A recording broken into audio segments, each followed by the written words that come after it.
Newsboy. Your name's Jeremy Crawford, right? Yeah. Gotcha. Mr. Newsboy. I'll take it. He answered. You keep your comments to yourself over there. Just call him George, what do you call everybody else?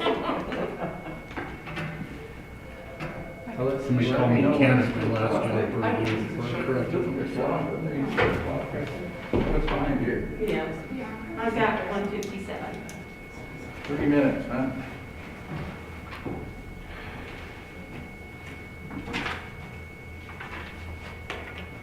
We're just missing drugs.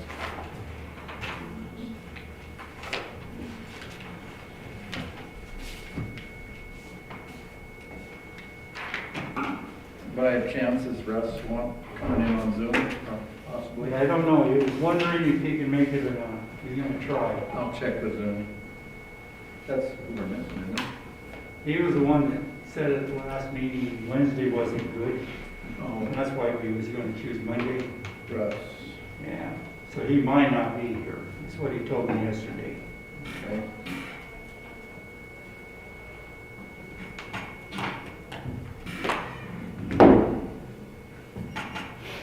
Usually around here, we wait for the bell on City Hall. Ding. You say that every time, Tom. The bell tolls. And it's not on City Hall. It's right above us. Is it this one? Yes. Wherever, outside the window, that's his phone. I can't hear most of it. I was waving at Donnie. Oh, hi, Donnie. Is it 1, 2? It's 158. She shakes her head.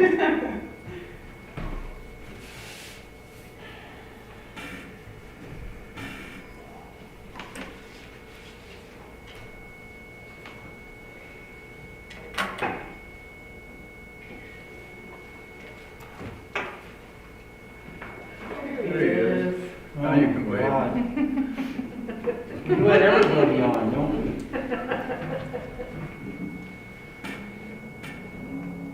I have to do your chin.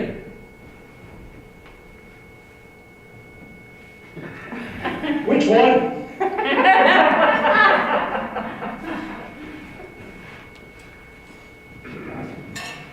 Better one, see what he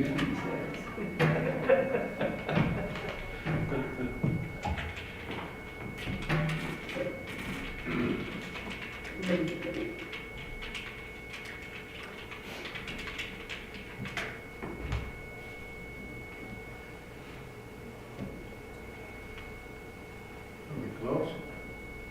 59. Kind of just like a kid that's, how much farther, Dad? Are we there yet? Are we there yet? Are we there There yet? yet? I mean, 13:59. You do the math.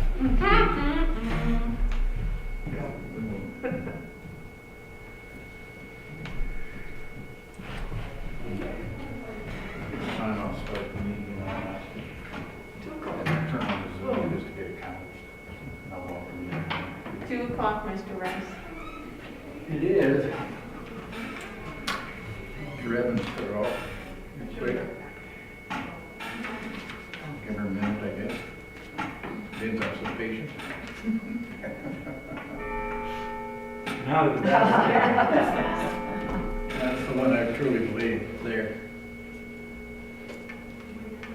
I always believe your computer. It's the one that's accurate. I believe the clock, a lot of stuff on the computer I don't believe sometimes.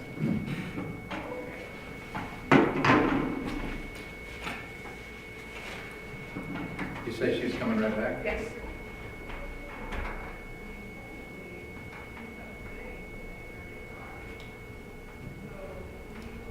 Do you know, is he the only one on right now? Well, we'll let you know when she gets on. He's the only, I'm here. He's the only one that's on, that I'm allowed to speak. But I have a list, I have 7 people currently watching.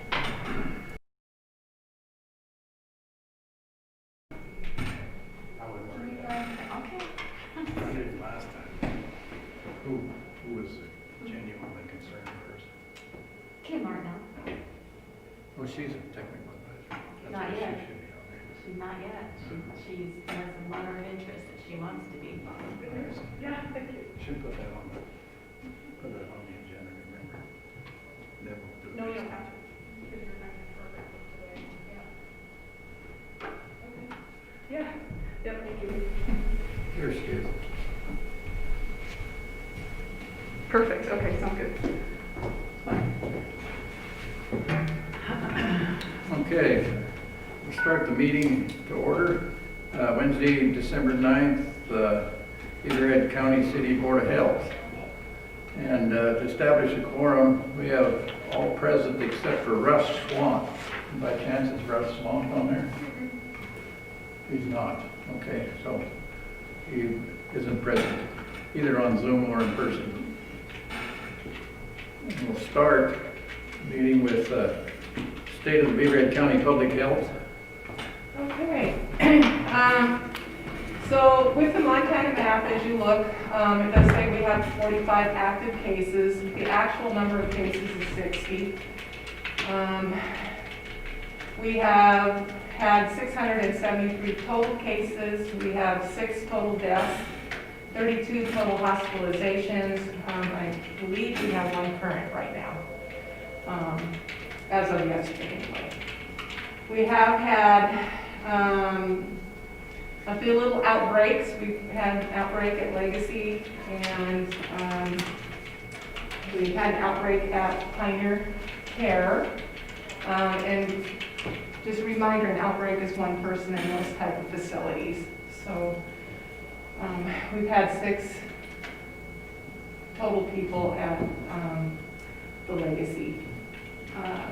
Bicentennial, even though it's not a long-term care or anything, it is house a lot of elderly patients or elderly people. We've had several cases in that area as well, so we're kind of watching that. On the positivity rate on the Montana map, it says we are at 15.6%. Do remember that that's the prior 14 days, and then when I look at it, the dates is actually November 19th through through December 2nd. So, and it said it was only PCR tests, which I did not know that. So, Montana stats, we have currently in the state of Montana 17,294 active cases. We have 490 active hospitalizations, and we have 771 deaths. And I think, do you have anything else to add as far as numbers? I think that's all I have right now. Okay. Forgot that, how many's on? 12. Okay, I'd like to welcome those on Zoom here. At any time, I'll ask for public comment. Those on Zoom, raise your hand and they can welcome to speak. Okay, at this time, she said we have 12. That's counting Donnie. Okay, hospital updates, you mentioned that already? Hospital update, no. Yeah. Oh, Carol. Is she on there, Carol? Carol Kennedy? No. No, she's not.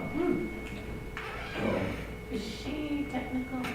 Yeah. Yes, okay, thank you. I can say that they are very busy, and that they are on divert status right now, and they're trying to make room for other patients. So they have been extremely busy. Probably seen the helicopter going back and forth quite often in the last week or so.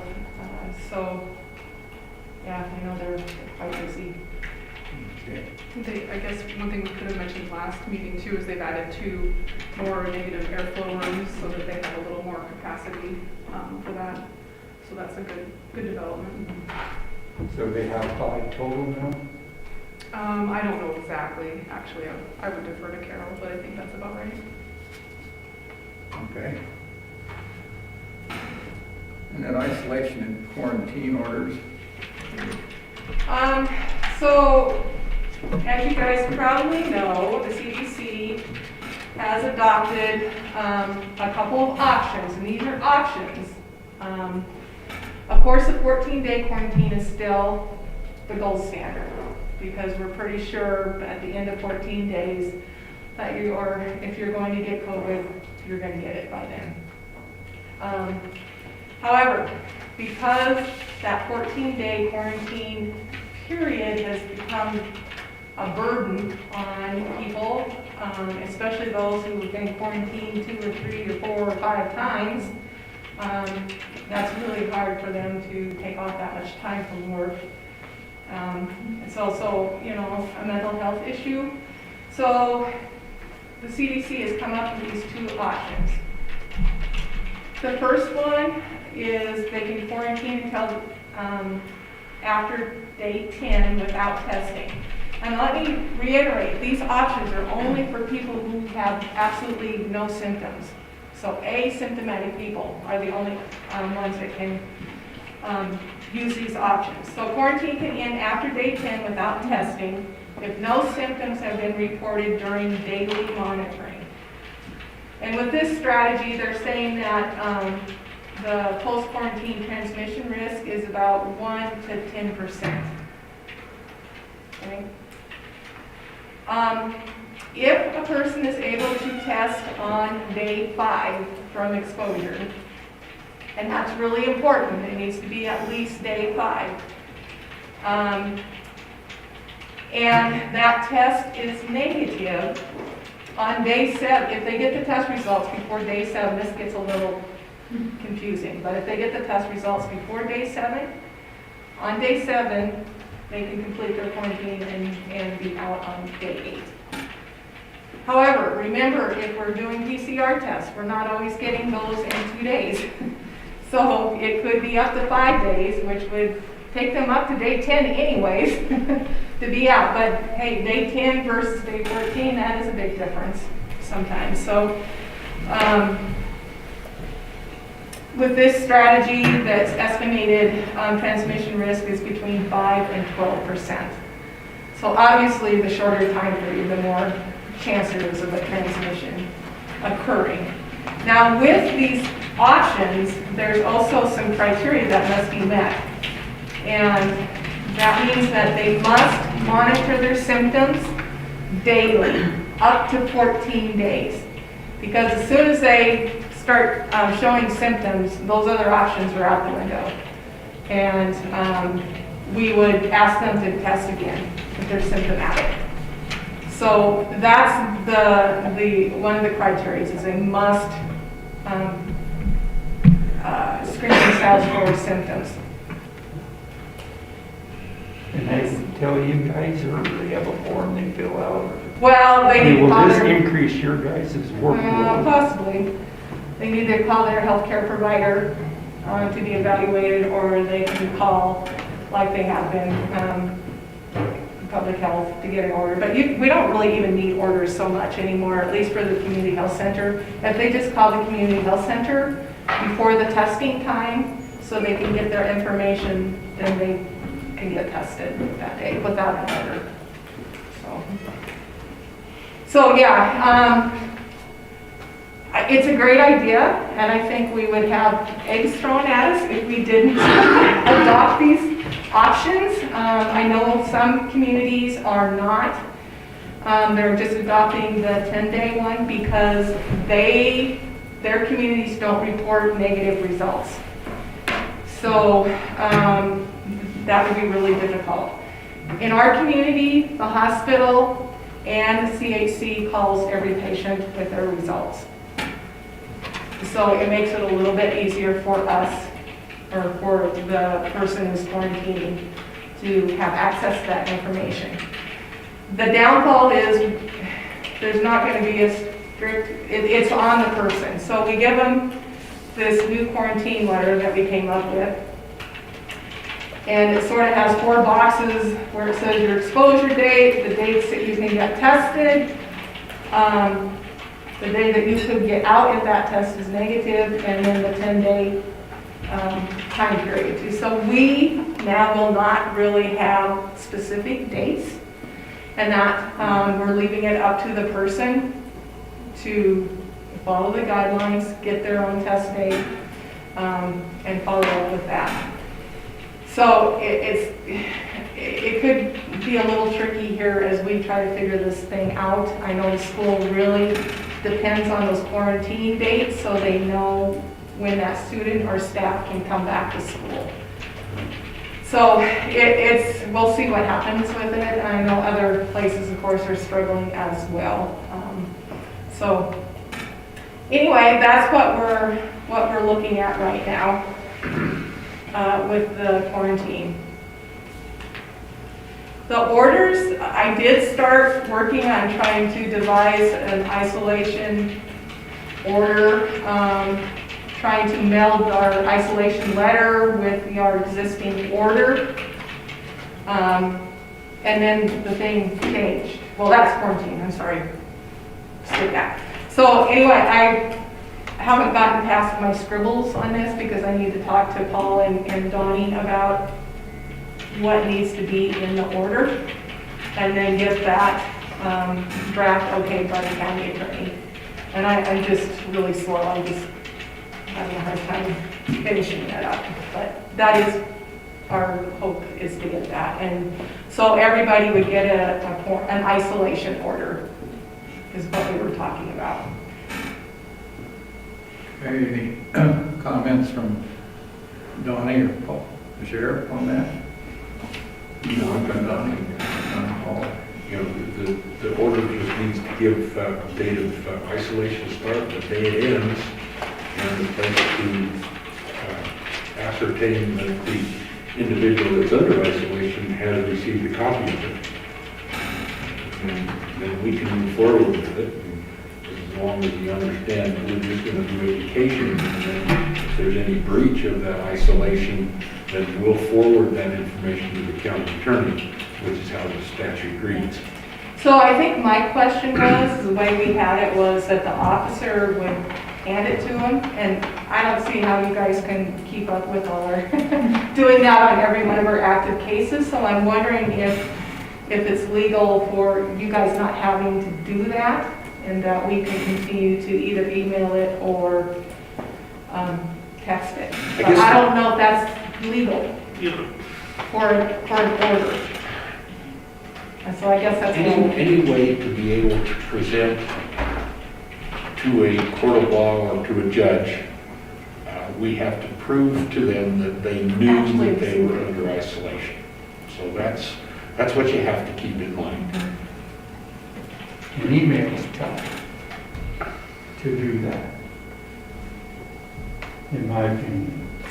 Well, either one of them are, because how do you prove that they read it?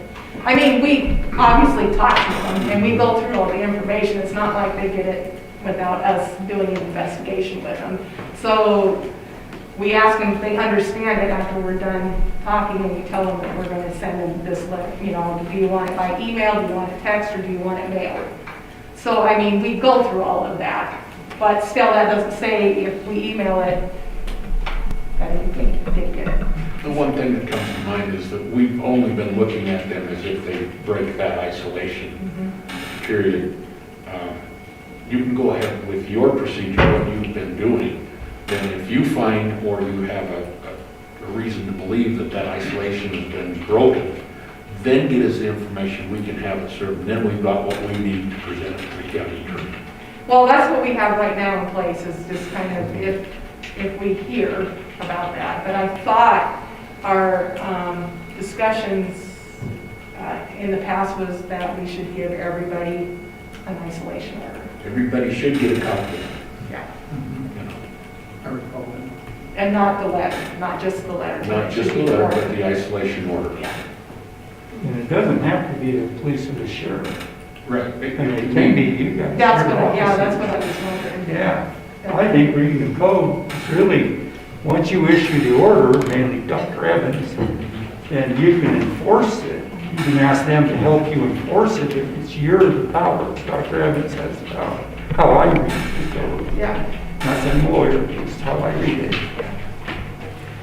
Is that only for isolation, not for quarantine? No, you can do it for quarantine as well, but I think we're just gonna stick with isolation for right now because they are ready.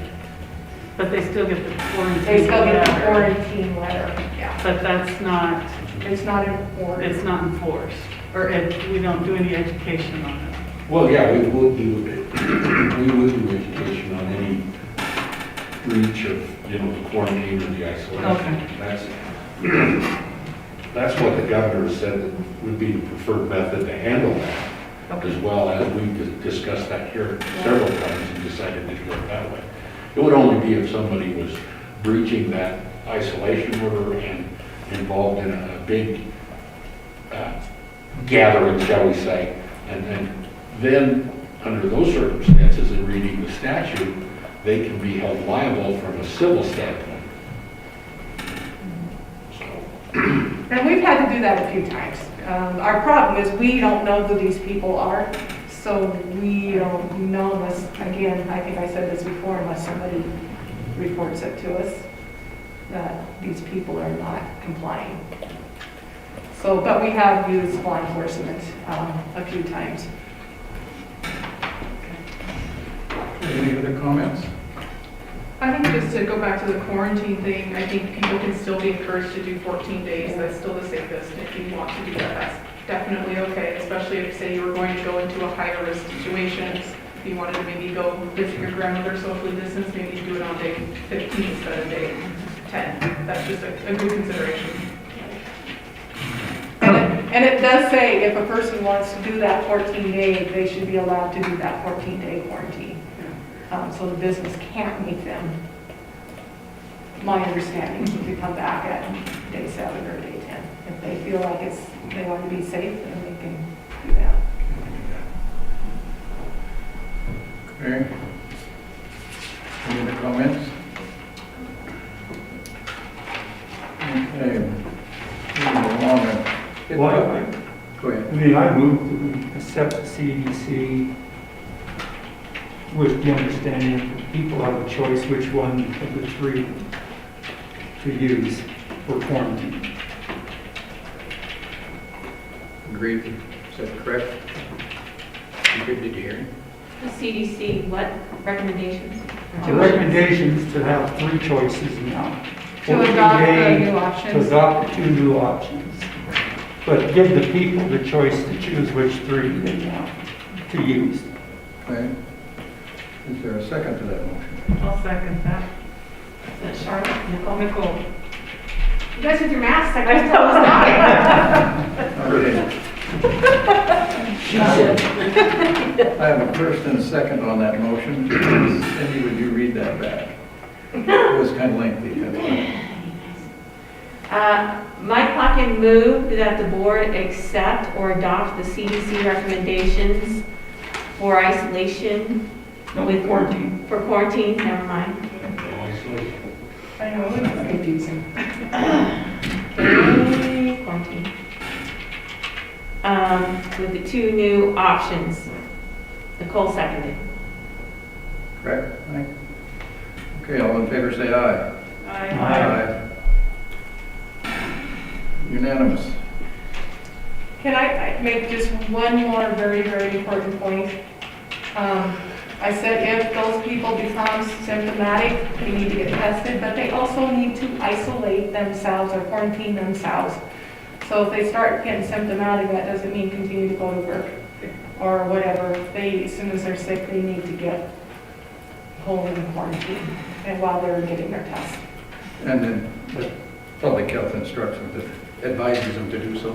That's what you're saying. Right. Okay. Yes, so let them know. So you're talking in generalities here rather than a person that has, say, been a close exposure, a close contact. These are close contacts. Okay. Asymptomatic close contacts. Yeah, so say somebody tested negative on day 5, they leave quarantine on day 7, but day 10 they start having symptoms, gotta get tested, gotta isolate themselves.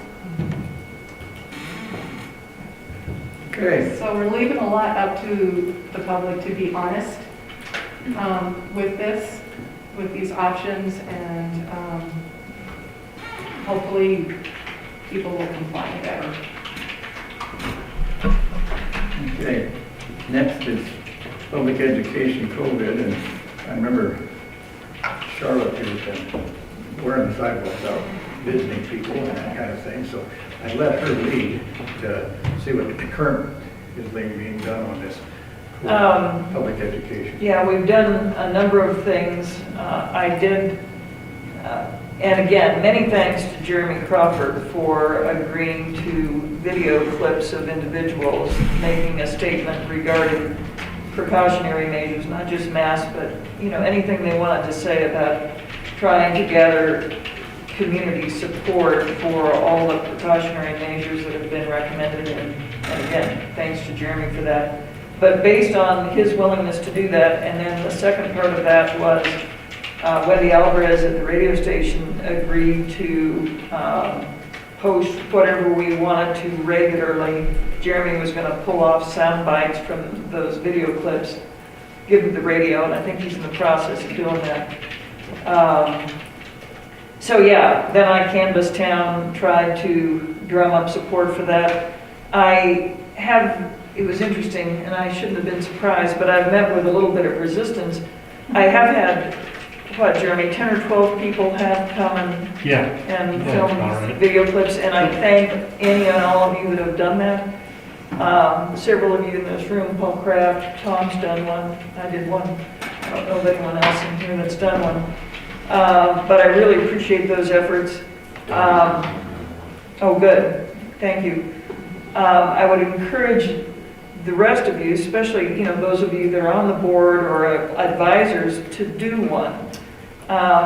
The people that I've gotten some resistance from, a couple of business owners who I thought would be very supportive, just, you know, wear a mask, keep our businesses open.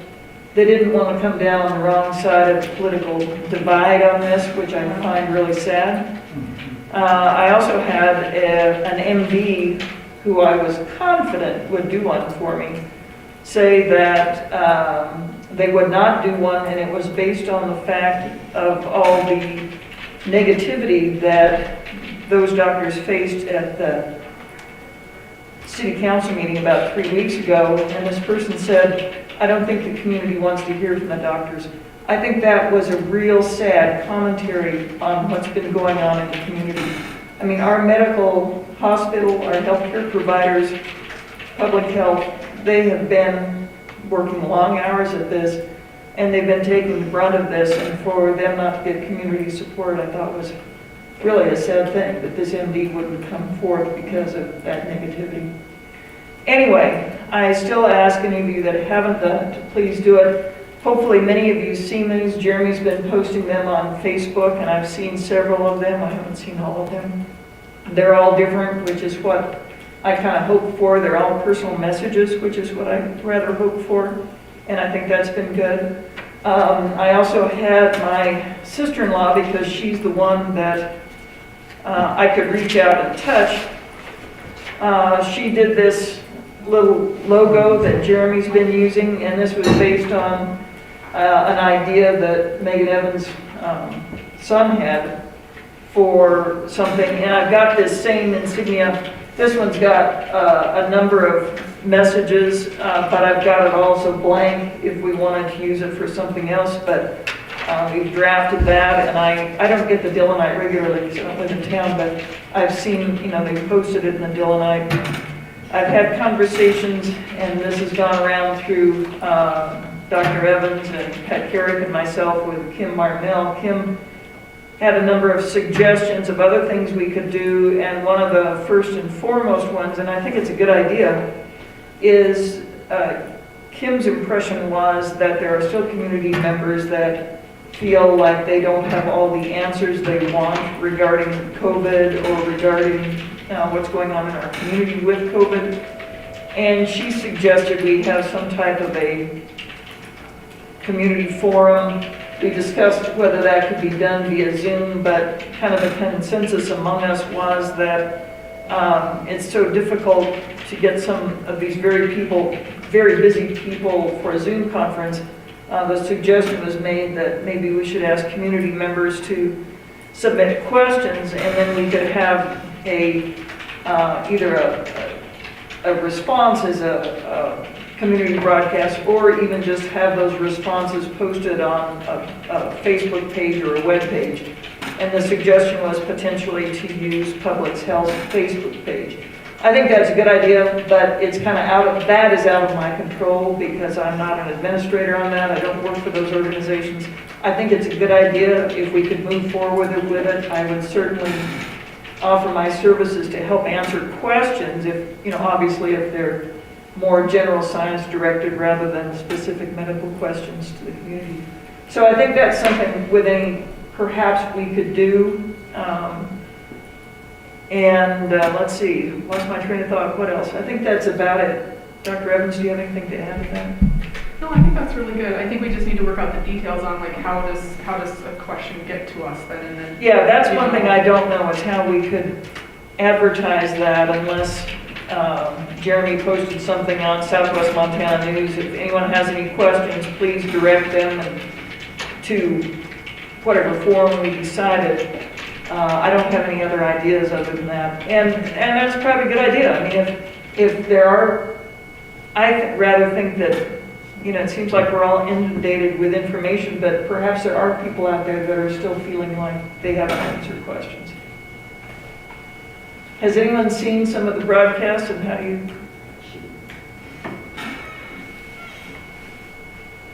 And I'm still encouraging people to go in and do that. Jeremy's happy to meet with people, individuals anytime to tape a message. And I think it's nice that they're all different. Yeah.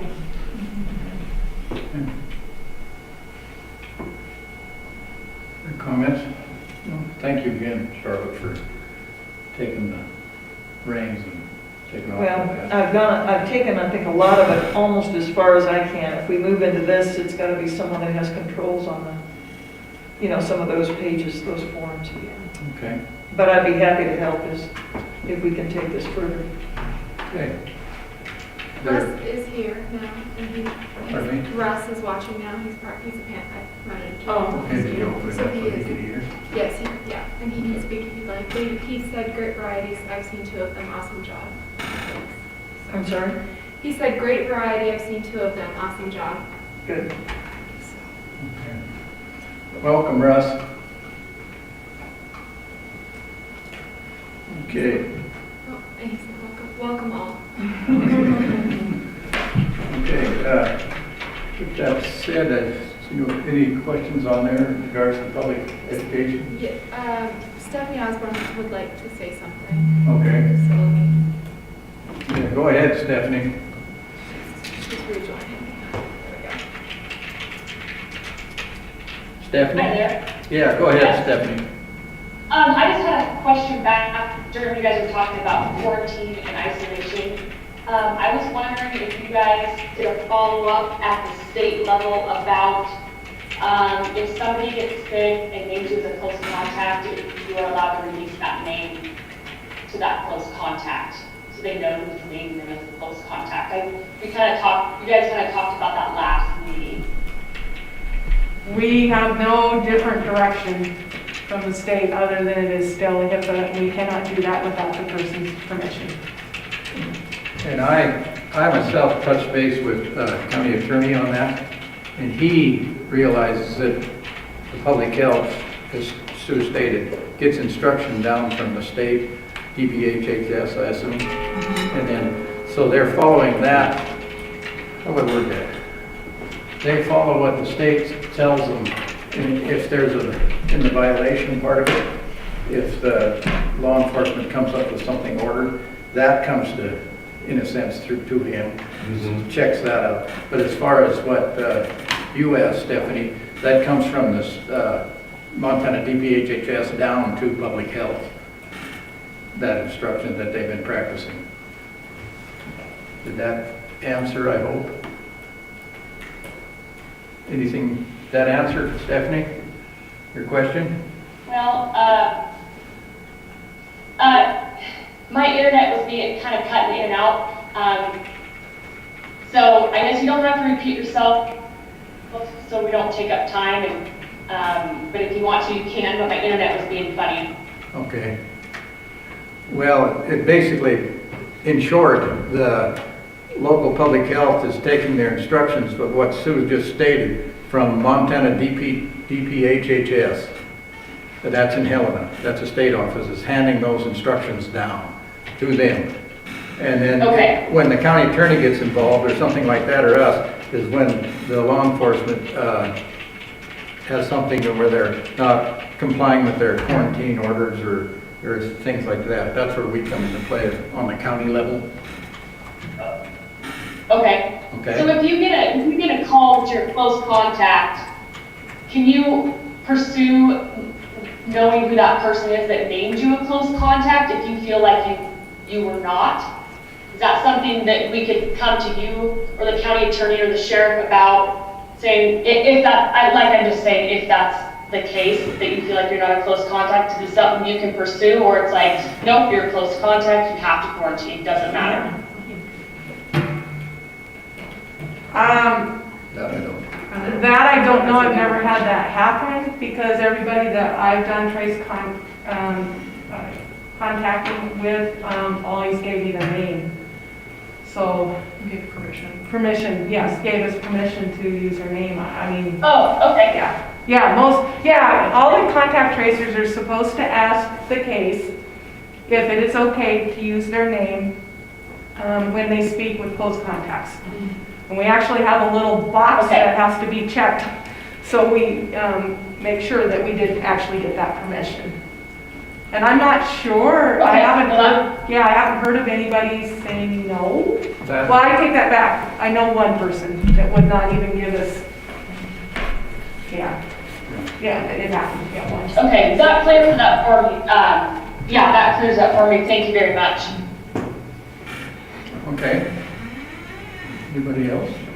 Looks like it right now. Okay. Thanks. Okay. Mike stopped in. It says he has a short, some slides and that he'd like to show us today in regards to public education COVID. Yeah, I'll let you lead. okay, thank you.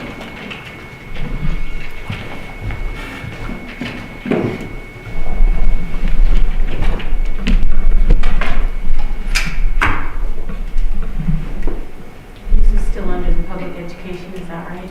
Yeah. Okay. It's on, it's blinking.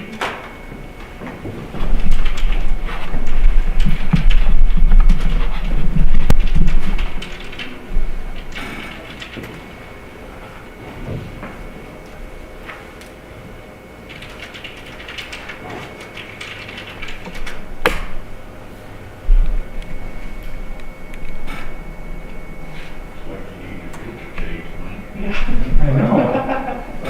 I'm gonna let you know further.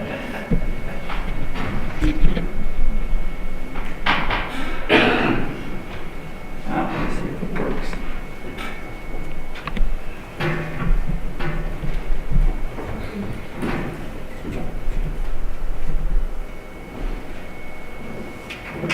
Change, Let me get rid of that for a second.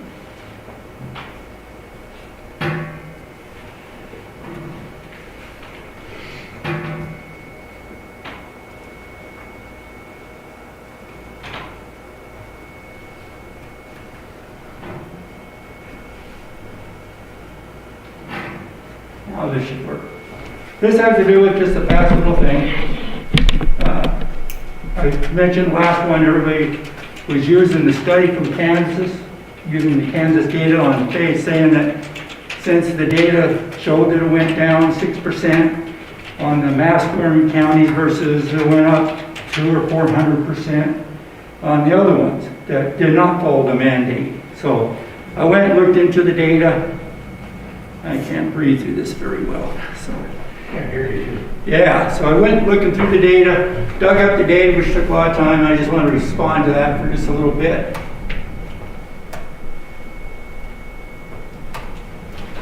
Just to cover what this was on the whole thing, was the governor in Kansas signed up on July 3rd a mandatory mask order. On that, the legislature before that passed a law saying you don't have to follow the governor mandates. at least for the mask. And so you can mandate out of it. And 24 of the 105 counties in Kansas decided to stay in. They decided to follow the mask mandate, and 81 of the counties decided not to. They decided to exit out. So what the data did, and this is my paraphrasing, was they looked at 3 dates. June 1st, remember July 3rd is when it went into effect. So they looked at the week of a running, 7-day running average data of June 1st through the 7th, July 3rd to the 9th, and August 17th to the 23rd. From that, they got the counts for the mandated counties was 60. That's for the June 1st to the 7th. 333 and then 310. That's where it gets the 6% drop, they're saying, out of there, with the incident rates per 100,000, those numbers. The ones that opted out, i.e. they didn't have to wear a mask, was 40, 59, 118. And so that's where they're saying it went up. That looks like almost 200% it went up. So they're showing that if you wore a mask, it decreased, the values, or it decreased on how many got infected, number of cases. So masks work, and also it doubles. If you didn't wear it, it doubles, is what their conclusion of the paper was. Here's the actual data that I dug up. This comes from March 1st all the way out to the current date, or damn close to the current date. The points are each day's, this is the total for the whole state of Kansas. Each little dot is the actual data for each day. The line is a 7-day running average, kind of smoothing it out some is what that mainly does. So you can see here is where it went into effect, somewhere right in here, where it was going up. The total was for both counties, or all the counties in the state. And then it kind of flattened out. And now out here later, it really started going back up again. So we're going to look in to see if any of that had to do with both counties follow that pattern, or was it just the counties with the mask, what? So first I looked into it. The mandated counties, there's only 24 of them. The largest population was 559,000 in the county. The smallest was 2,175. 8 counties were 10,000 or less. 9 counties was 50,000 or less. 2 of them was over 50 to 100,000. 5 of the counties of the 24 was over 100,000 people. So you had a humongous number of people in there. The other one, the one that all the 81 that opted out, the largest population was 77,000 or 78 almost. The smallest was even less, so 1,200. 58 of the 81 counties had 10,000 or less people, so they're all small counties. 20, and I'll get into it why that's more important. 20 of them was in the 10,000 and 50,000. 3 was above 50,000 to between 100,000. None of them was over 100,000. So really it was concentrated in really small population counties. One you want to do is you want to see if you have a population, this is statistics, they call populations some group of people that you're going to try to decide is what's happening that you want to look at, i.e. here what you're wanting to look at is you're going to look at mask wearing or no mask wearing. Was there a difference? So you're going to ask on the population of 24 groups of counties, that population, versus the 81 counties, that population, did making them wear masks change any of the numbers of cases, is what we're looking at, only cases, but that's what the study looked at, versus the 81 counties, the number of cases. So what you do is you set up a null hypothesis. Usually what that is you say, you assume both populations are the same. And if it comes out saying that they're not the same, i.e. main thing what they mean is the mean of the population. If they are the same, that's what the null hypothesis is those are the same. That means i.e. they're the same. You can't distinguish if the populations of those two are different. They're actually kind of close together. You can't say that that did make a difference to whatever that you're trying to study. And to do that, you have to calculate what they call the z-value. It's a z-value mainly because there's a large number of counties. Otherwise, you do a t-test instead of z-test. You're looking to see if that z number gets bigger than 1.96, where the absolute value is at. And here's the z-value, just the difference of the two means of your populations and the standard deviations and the numbers, how many are in each of the studies. And then you plug all that in, and it gives you a z-value, and you come up, you decide that. The mandate counties, I'm going to call mandates the ones that mandate the mask. Otherwise you run out of room saying much. So when you see mandate, that's the ones that said you have to wear a mask. And I put these different dates, between March 1st to June 2nd, that is the one, that's all of that data at the beginning. Your mean, and this is incidence, which incidence here is you take the count, how many are infected or tested to be infected, and then you divide that by how many is in that county times 100,000, and that's an incident. So on average of the counties with the mask mandate, you had on average about 3.9, almost 4 of a mean. That mean on that would be per day, okay, on average. With standard deviation, you go through, and on here you look, this is the beginning, so I'm using the beginning as a population, and I'm seeing, does it change any? If I go out into where they make the mandate of the mask, where the different dates, this is before, this part is after. This is the date, if you remember, that the study did, the June 1st to July 3rd, or July 2nd, and this is the second part of it to see on here. That's why I had these two dates in here. The one here is doing since the time the data started up to the mandate, and then from the mandate all the way out to the last of the data. Okay, so we're going to look at, that's where these all came in. Look, in here you see humongous numbers on z-value. What that means is these two are very significant. They're different. So coming from this date, from here to nothing, no mass, to here, it's meaningful. Okay. Now that's just in the mandate county, so really what's happening on the side outside actually went way beyond. That's what it's meaning. The mean actually did change. It's still not part of the same population. But that's in the mandate county only. They're both comparing against each other. Same thing on the non-mandate, you get about the same thing. They're statistically different. The means are in the populations. So now I'm going to compare the two. I'm comparing mandated versus non-mandated. Here's the data that I just showed before. Here for the mandate, these are the ones for the non-mandate. Here you come up with a z-value between the two that's significant, showing here. So the changes are significant, but this doesn't mean a lot here because you didn't have a mask. Okay? So this is before, and I just put it in there to show the data, but before these two numbers, they're saying here, since it's big enough, these two differences in the mean is significant, which means the mandated counties had a different mean than the non-mandated. Not sure if that means anything, because it was before the maps. But now let's look over here in this little date range.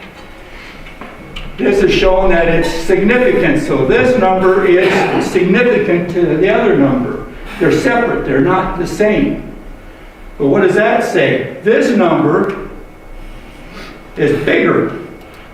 The mandated county is bigger, more infections on the incident than these, which means the mask did do something. It made it worse by the data. Feel free to jump in if you want. I wasn't going to really take a lot of time, but it's... But you're looking at incidents. Yes. And that's what they looked at too. They were using a real narrow window. You're taking the incidents over a long period of time when you take it out to November.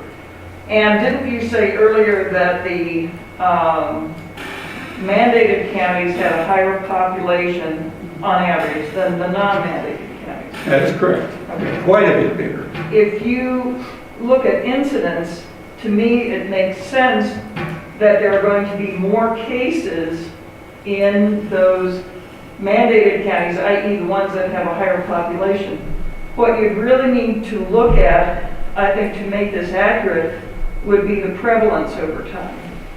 And we'll look at that. I'm showing you, I'm going to show you that too. I'm not done yet. I'm just here though, with the Z value, this is for the long date, looking for a long date out. Number Z value smaller, so these really are not different, they're the same. And that's what I believe more accurate from this testing here on this part of it, is the mass didn't change anything. It's still the same.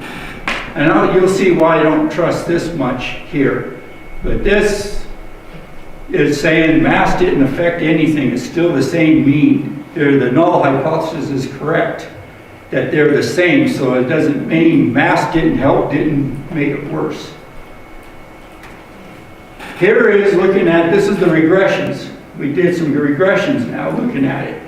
This is before the mass mandate. Here you can see the colors. When you see red, that's the ones that are the mandated counties. The black are the non-mandated. You can see here at the beginning, the non-mandated counties, this is before mask, really spiked up and then it kind of leveled out.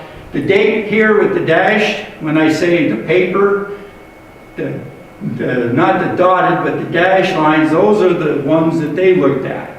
So you can see the mandated counties, not that there's any masking effect at that point, but it started falling, going up here. The non-mandated counties was fairly linear falling there. It was less, but now if you go looking at after the mandate, here is that range out to about August 23rd. And here you can see the mandated counties actually had higher incidence than the non-mandated on regression. Then it changes. You can see the mandated on the incidence, rate of incidence, 7-day average, the actual data is less here than it is out here. But when you look at the whole thing through the Z-tests, it comes out that they're not significant. These, you can't just say because they're out here a little bit, they still part of the standard population. They're not separate here. While this down here was showing that it's separate. The main reason why it's, even though you see a big gap, the big reason, the standard deviation is humongous. Whenever you get a large uncertainty, you're going to have a large or smaller, it's going to be, the Z value is going to be smaller, you know, and so it's going to say it can't distinguish between the different populations because the unknown is so much larger. So, now I also, and this is kind of what you was just saying, just do a little test, simple little, not 24 or 50 counties or whatever, 105, whatever. I just took 4 counties, populations, 3,000, 2,000, 1,000, 5,000, and gave them some incident rates, you know, cases. If you go up there and look, these are the incidents from this population with that number of cases. Okay, that would be your incident. Comes out at mean about 22, standard deviation of 18. Okay, but now if I take the first 3 are the same, but then I add a bigger city or bigger county.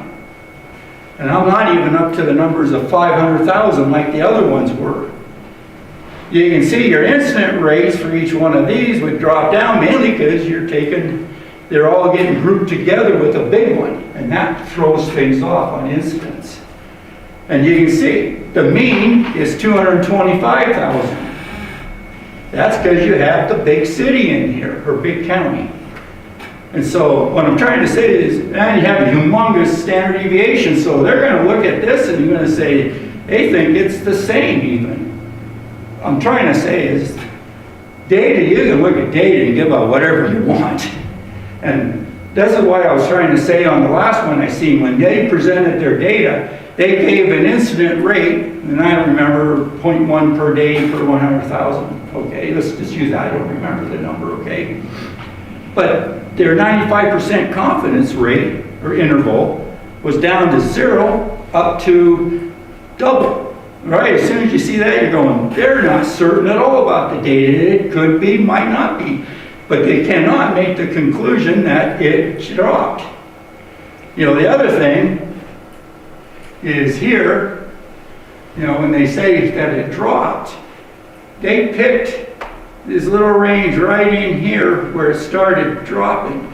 You know, the red went, flipped right up in here, that's around the 23rd. And so because they're looking at just, and they did what they call a quote, segmented study. So they went out here and just took the week data, took the number for the week. They went out here in the 23rd, took a number out in here in the 23rd area. And that's the data they used. That's why it looks like it dropped, because it did, it flipped. The red went lower than the black right here. You know, so it's going to come up with a little lower number. That, what I'm trying to say is you don't ever really want to do a segmented, at least for sure, because don't just pick. I mean, if they would have picked here, it would have showed the other way, that mandated the masked ones were worse. So, now all this here, and I'm just showing you, when they did the mandated counties, and I only brought this up here, remember, 5 of them, if I remember right, 3 or 5, I think 5 of the 24 had over 100,000 people. 3 of them were up in the 400,000 to 500,000. That's going to really screw your data up. That's why it's such a large uncertainty, because you had a lot of counties that had small populations, and then you had 3 or 4 big ones that really drove, and they had a humongous number of cases, but they had a humongous number of people too. I mean, they were getting thousands and thousands a day at the end, you know, when you went out there. So this is all for education. I'm just saying, I don't think they were correct on the statements they made. This was not a study to show that masks helped.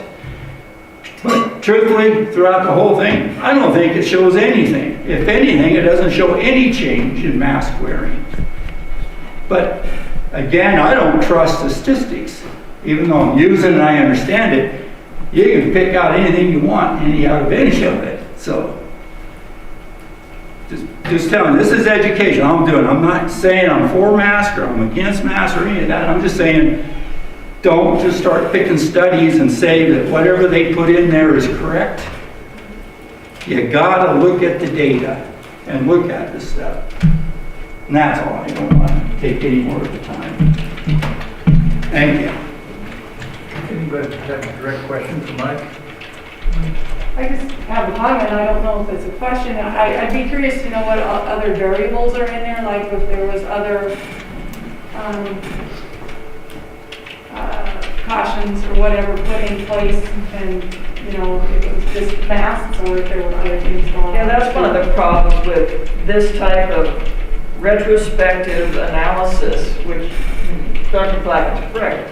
When you go back and look retrospectively at data and try to make conclusions of it, and you don't have lots of controls, that's why, you know, usually in science, these type of, and I'm going to call it, you know, anecdotal retrospective studies, those carry a lot lower weight in terms of scientific basis than something like the study that I quoted here that talked about the effectiveness of masks, and it set up a controlled chamber and looked specifically, used a measured amount of virus. I mean, there's so many variables in a retrospective of a group population like this that, I mean, you're right. You know, they're making any hard and fast assessment of that is really, really difficult. And that's why, you know, science usually doesn't bear a lot of weight in those type of studies. Rather, you know, these type of more controlled studies are better. About the only way that type of study is good is if you have large enough numbers of trends over time. In fact, I just pulled a report on a study that showed mask use in various countries, mask use and non-mask use, and in this sense, same problems could exist, that, you know, there are so many other variables. But, you know, it shows pretty strong evidence that countries that did have mask enforcement and mandated it and could control it, i.e. many of those Far Eastern countries, that the populations were doing it, which we don't know that they were in this study. You know, then these kind of things have a little more weight, but, I mean, Dr. Black is right. A study like this, there's so many variables, and And It that can was be the, problematic, and yeah. that was the point that I made last meeting. But there are lots of other good, tighter, more controlled studies that show that masks are effective. I was sent that from, I can't remember who sent it in. Well, I sent it to you, but I sent all these other, Right, and I said, well, that was one, and it was also sent email, that and the Butte one. I think you sent it. It's It from was CDC, attachments it's of- on MWR, so it gets put out every week. Right, and that's what. and MMWR is, I mean, they report data and trends. They're not, in that sense, it's not a peer-reviewed journal in terms of looking at the analyses. I mean, I think it's an Good point, observational sir. study, it Well, has a that's lot of fine. problems, but, I mean, I think even when things aren't statistically significant, you can still see trends. And I think it is tough to compare counties. The case per 100,000 is really tough in small counties. The numbers jump more when you have fewer people. So it's not easy to compare like Bozeman and Dillon. It doesn't totally make sense. So that might be, but we do still see a general trend with these numbers. Maybe they're not statistically significant, but when you view those in the background of all the other papers we have, it's just a little Yeah, bit just of another evidence. thing. And to Sue's point, asking, what other variables? Well, I mean, it's just like our county versus over in Billings. We have fewer people. It's much easier for us to social distance in those counties in that Kansas study that had fewer people. And I'm not disagreeing with that statement. Remember, from day one, I've been saying that social distancing Yeah. does have some, that was my conclusion from my first report Yeah, that I put you're out. right. I don't have, it's just when they start saying face mask, and I'm not sure, and I'm still looking in, I'm not gonna waste any more time on doing things. I will read those things and I will tell what I think of them, but I'm not gonna dig into like I've done on this. But the other one too is like what I said at the last time is that study, you have no idea, just because the masks have been mandated, if they didn't enforce, you don't know. It might have just been, why it's all the same as no enforcement. Even though they made the law, nothing was done, and Well, you can that's walk why through- nothing should be changing, You can walk through Dillontown and see that right now. Yeah, that's true. Pass it. So, I appreciate these last two meetings where we've had these PowerPoints shared. But I think, like you had said, you can read all this stuff and find what you want to find. And I think it's very important for this board to agree with, if we can, agree with what our medical people are asking of us. We have to be able to trust the medical industry here in Dillon, Montana. We need to be able to embrace that. Our doctors, our nurses, all of the medical people, anybody that has anything to do with medical, they're working with this day in and day out.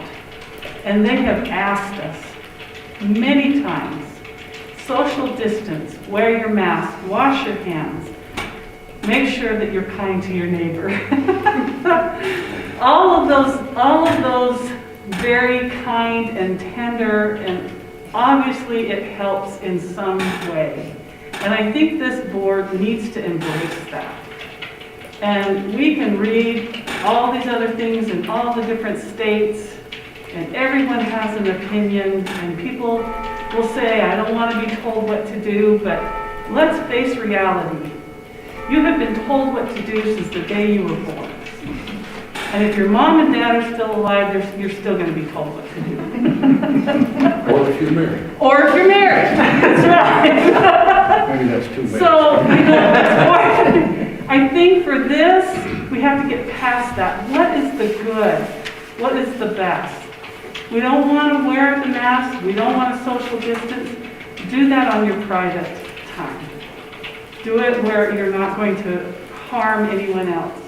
But the bottom line is, we have guidance from CDC, we have guidance from DPHHS, and we have guidance from our medical people and our public health. And I think it's up to us as the board to be the example and to accept and embrace the medical industry and support what they are asking of us.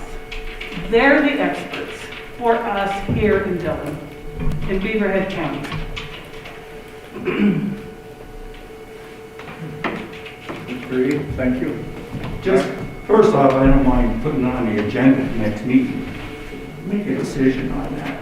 I don't think we should be able to do it now, but I personally Decision on don't what? like. A decision on what? Decision on what? What she was just asking for, is To back. make a back the decision. local community, is what you're saying? To Oh, the back local- up totally exactly what they say to do. I kind of thought that's what we did last time when we voted to adopt the governor's. Governor's mandates. We, all three, it's all consecutive, so. Right, until I see it what goes you're away. saying. But I don't know. it might. I think, I appreciate that, Mike. I think we did already say, we voted to accept it, but are we actually still accepting it? Or are we still gonna go the rounds? Do we wear masks? Do we not? Do we social distance? Do we not? It's like, why can't we just put a period on this? We said, we're going to do this, we are going to support this, so let's do it. Let's quit putting questions out into the minds of our neighbors, our friends. Let's just say, we voted to accept it. Now let's do that. Which, in a sense, we did with the motion. We accepted it. but In a I sense, we see what did, you're but we saying. keep bringing up these questions. Well, there's a whole lot of individuals still reading statistics and tests and area things, and that's just nature. I agree. Everyone has their own opinion, but as a board, As a board, but really the only thing we could, the motion to accept the governor's directive from 1, 2, and 3 for the area is our task, our mission to Correct. do. So, in a sense, we're throwing that out to the public, and then personal responsibility for them takes over from there. correct, but as a board, we seem to continue to still What do bring you up want us to questions.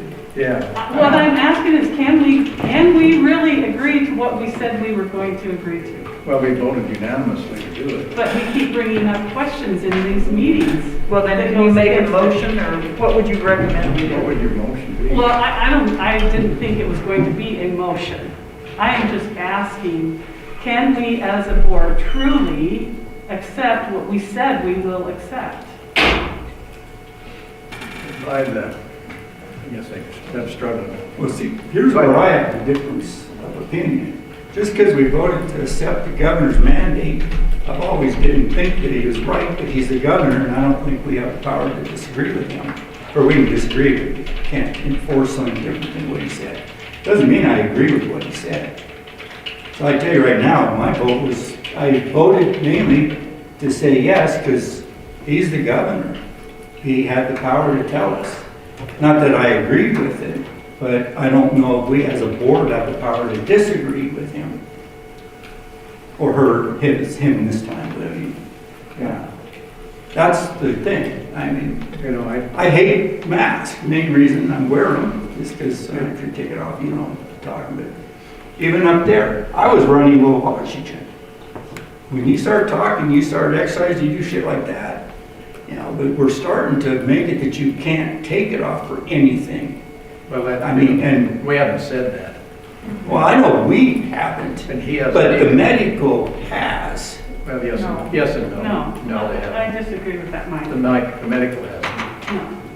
They haven't Not- said that we not should that- all wear masks. Well, not all the time, you know, like you're sleeping, stuff like that, you know, that all is a 3-letter big word. You know, so, but with that, I understand what you're saying, but I don't, other than just the Why are rules we of order, still we just questioning made the this? motion and made the motions to accept them. We pass that on to the public, urging them to do so with public education. And I So don't have a problem with that's that. kind of where we're at. There, would you say 10, 11 officers? 8, 10 of us or something, you know.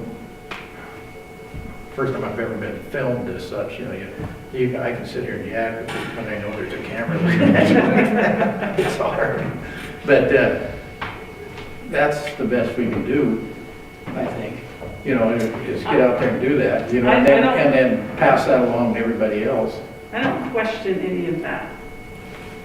What I'm questioning is, and Mike, I know how you feel about the masks. I know you wear them sometimes and sometimes you don't. And that's up to you as an individual, but we are members of this board, and we have passed it, whether we agree with it or not, we've passed it, we need to live by it. And so why are we bringing up now today that masks are not? You don't agree with the masks. You say a medical group. This is where I disagree. I could give you a list of thousands of doctors out there. A lot of them are in the study of the little bugs, little viruses. Epidemiologist. I'm not great with the words. Epidemiologist? Yeah. They study, Quite a few of them. they study population trends and disease. Okay, well, not the microbiologist too. I mean, there's quite a few doctors out there that are coming out saying these things. Masks don't work. You know, there's some other stuff that's coming out. And yeah, the CDC says it. But there's a lot of doctors out there that are disagreeing with the CDC. Are you talking about the Barrington doctrine? No, not at all about the Barrington. I'm talking about actual reputable doctors that are actually in practice, and they've treated thousands and thousands of COVID patients, and they're giving them certain treatments, okay, that the CDC totally disagrees with, and they're helping them, and they're showing, you know, through the studies, there's quite a few other studies that are showing the masks don't help. I haven't read either one of them in detail to see which ones are more accurate on it. I could show you a lot of scientific studies that show masks don't work. I can show you studies that you just sent me that actually show that they do. Who do you believe? They're all medical doctors. But I'm not talking about any of them. I asked us to support our local medical doctors, and they have asked us to do these things. And we did pass it in this board. Well, we But accept yet it. we're still going back to not agreeing to it.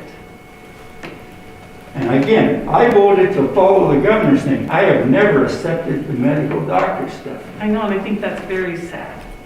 You can think what it is. But I know, we all can have our own opinions, but that's what I'm saying is, why is it that as this Board of Health, are we not supporting our medical doctors?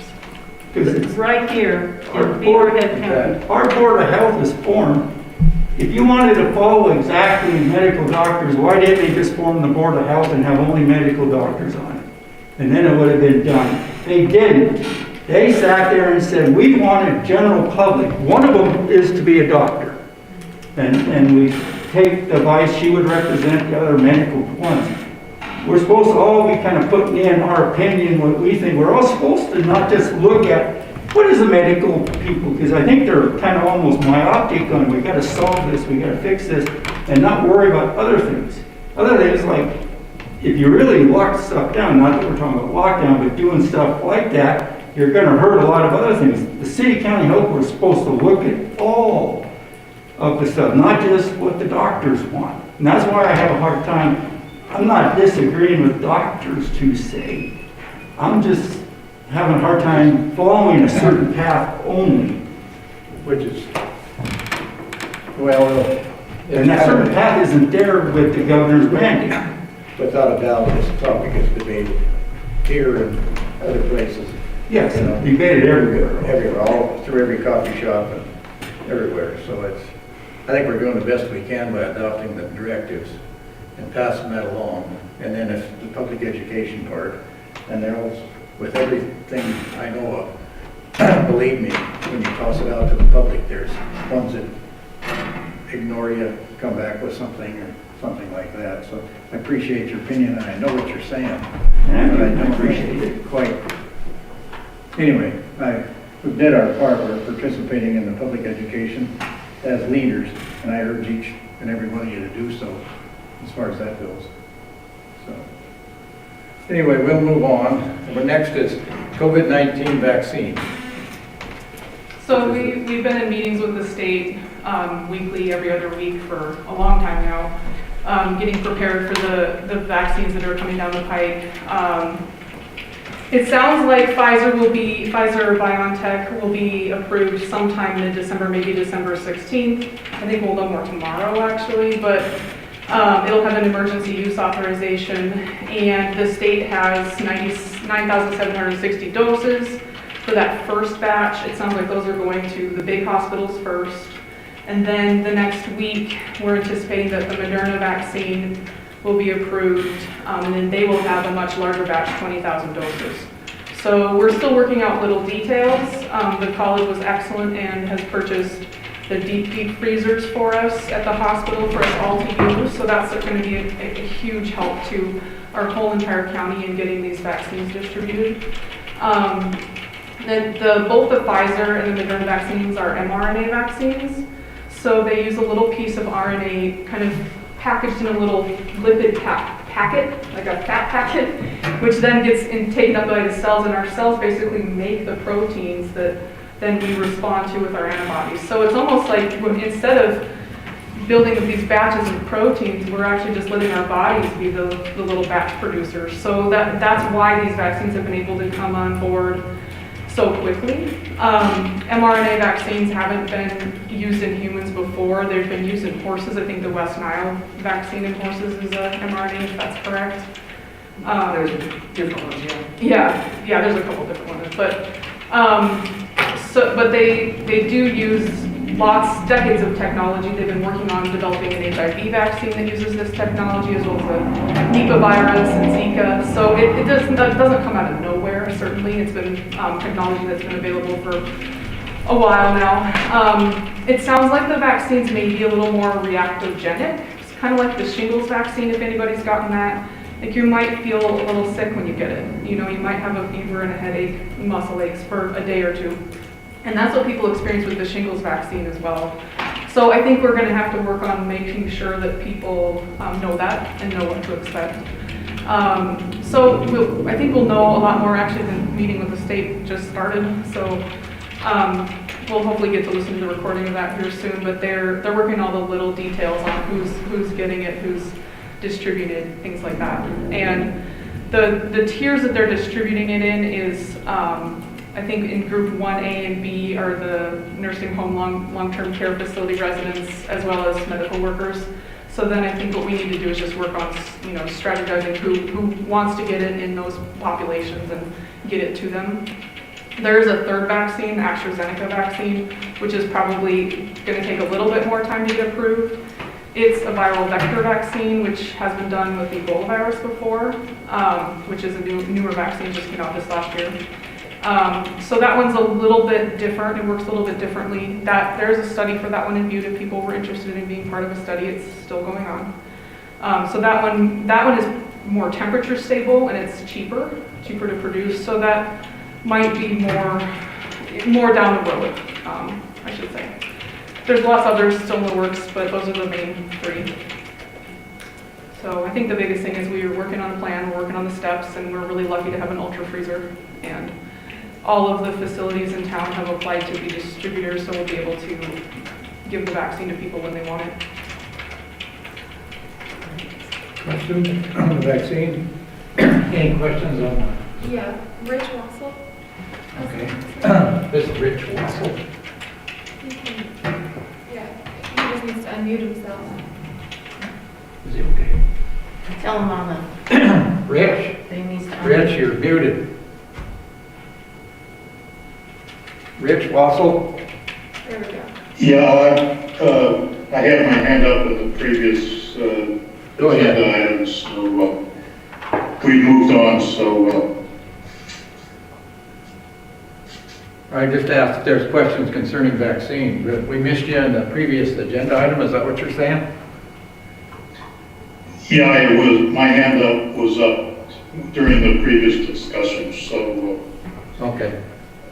I just got one quick question to Dr. Evans about the vaccine. Go ahead. The first one to market with the super cryo requirements for continuous cooling during its distribution. Has there been any study to indicate what the limits are as far as if it temporarily doesn't get kept at those temperatures, how long that vaccine is still efficacious? Yeah, that's a good question. I know they're looking at it because they think that it probably is more temperature stable than they're treating it like. It's just that RNA as a molecule is very, very fragile, so that's why it has to be so cold. But the Moderna one is very, very similar and is not at that such a cold temperature. So it's likely that it can. I know they're looking at it. As far as once it gets defrosted, that's something where vaccine temperatures are something that we deal with all day long, every day. Because we have to keep all vaccines at specific temperatures, and we have to deal with power outages and things like that. And are the vaccines still good? So I think we'll be able to do that. All these freezers come with monitors that have alert systems that make sure that we know that they're staying within their temperature range. And of course, if a vaccine goes out of temperature range, we do not use it. But the Pfizer vaccine does sound like it's stable for 5 days out of the ultra freezer, so it's probably not going to be as difficult as it sounds. And all of the other candidates besides the Pfizer vaccine, all of them are roughly still efficacious at room temperatures or something approaching room temperatures? Yeah, the Moderna, it sounds like has to be stored at -20, and AstraZeneca's, and I'm talking Celsius, and AstraZeneca's at 2. So yeah, and of course you have to get them up to a temperature where you can mix the vaccine together. So it does have to get up to a temperature for a short period of time so you can inject it. With the Pfizer vaccine, has anybody in the transportation chain of that's contemplated, are they going to be putting those little gizmos in the individual coolers to determine whether or not the cooler's gone out of bounds as far as its temperatures during the transportation process? I would assume so. They haven't specifically said that, but yeah. Yeah, they're looking, I mean, they really are working on all the detail. It's been really impressive to be part of the meetings. Thank you. Yeah, thanks, Rob. Rich, excuse me. Anybody else? Anybody else have comments on the vaccine? Go ahead, Mike. Rest homes or elderly homes, are they high on the list too to get the vaccines if they want them? Yeah, that's what they fall in the 1A and B, which is in the long-term care facilities. So yeah, Okay. definitely. We're working that out as a community here with the hospital and public health on how to get them the vaccine. Good. Okay. Is there anything, I'm done with, completed the agenda here. Is anything else, new business, old business type of thing I've overlooked? Seeing none, okay. Under old business, I've got approval of the minutes from the November 23rd meeting, the one with the short meeting.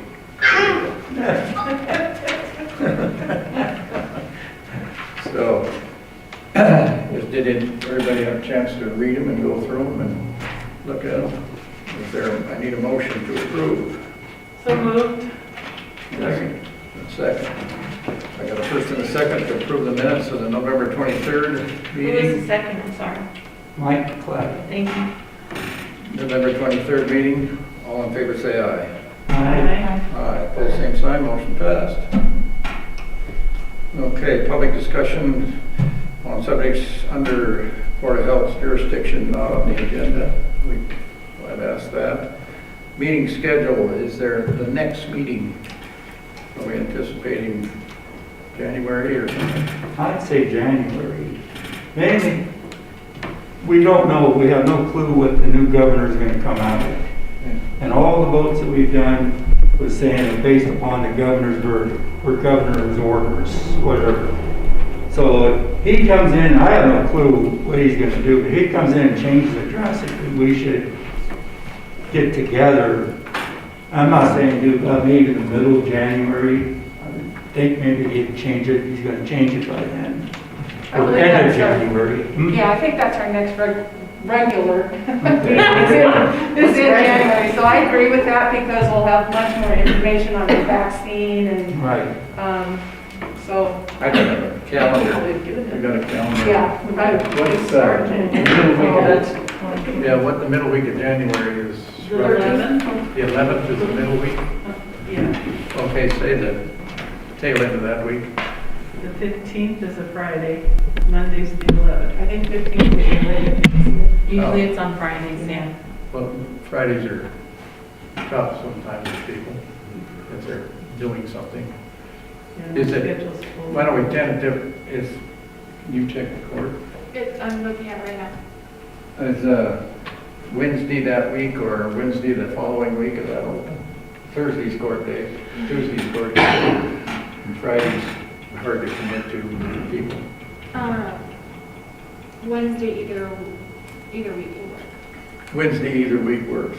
How about the 20th? Wednesday the 20th of January is open? Yeah. Now, what, James, January, is this 2 o'clock work for people on Wednesday? Yeah. Okay, right now, Hannah's put it on the calendar if you would. Wednesday the 20th, 2 o'clock. We can hire you to come help us again. Okay. I don't know, we'd be lost if I was up there, believe me. So, okay, next thing, any new business? Hearing none. A motion to adjourn. So made. No hands up? Questions? No, that's good. And how many's on there? 19. 19. Only if Cindy could step up there and get the names. You want the You names? guys tell me, what do you think? Is it, I mean, I think we're okay. okay. The ones that spoke close to the order, so I think we're all right. Okay, appreciate y'all, everyone coming and taking part. Happy holidays.